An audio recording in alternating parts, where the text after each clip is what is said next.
부산의 자영업자 A씨가 전 재산을 잃게 된 건 다름 아닌 택배 문자 한 통이었습니다.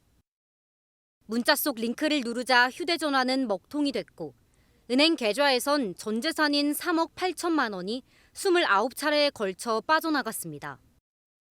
경찰 조사 결과 A씨가 문자 링크를 누르면서 휴대전화엔 원격 제어 파일이 설치된 것으로 드러났습니다.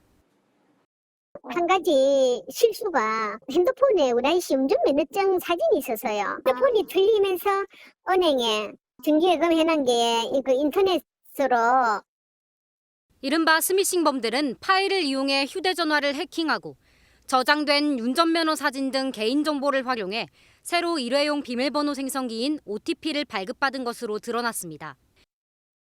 비대면으로 OTP 재발급이 가능하고 새 OTP를 발급받으면 기존의 OTP가 무용지물 된다는 점을 노린 겁니다.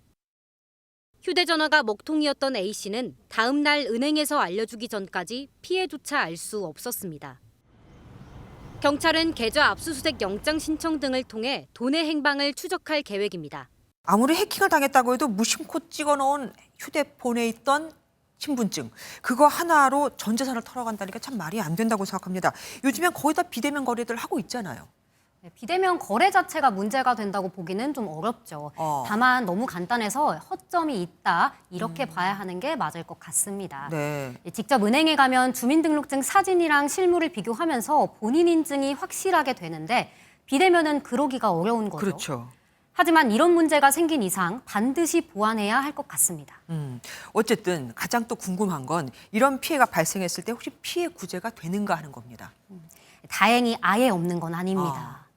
사실 이런 허점 때문에 피해를 본 분들이 전에도 있었는데요. 실제로 원금에 법정 이자까지 포함해서 구제를 받은 사례가 있었습니다. 네. 다만 배상을 받는 대상이 스미싱범들이 아니라 금융사가 대상이 됩니다. 소비자에게 중과실이 없으면은 금융회사가 배상을 하도록 규정을 하고 있습니다. 신분증 유출이나 개인정보 유출만으로는 소비자에게 과실이 있다라고 말하기 어렵습니다. 신분증 사본을 찍고도 인증이 통과된 데에 금융사한테 잘못이 있다고 보고 책임을 묻는 거죠. 그러니까 금융사가 이 신분증이 원본인지 사진인지 확인을 안 한 것에 대한 책임을 물었다 이겁니다. 그러면은 이제 책임은 그렇게 졌고 애초에 이런 피해가 안 나야 되지 않겠습니까? 그럼 일반인들은 이걸 어떻게 조심해야 됩니까? 너무 당연한 이야기지만요. 애초에 모르는 링크는 절대로 클릭해서는 안 되겠습니다. 수백 번 강조를 해도 이게 가장 원칙이고요. 네. 또 휴대폰에 주민등록증 사진이나 어떤 개인정보 같은 기록을 남기지 않는 것도 중요합니다. 단순히 내 것뿐만 아니라 대화를 나눈 상대의 개인정보도 위험해질 수 있기 때문입니다. 네. 그리고 왜 이런 말이 있잖아요. 아이폰은 보안이 되고 갤럭시는 취약하다. 실제로 그렇습니까?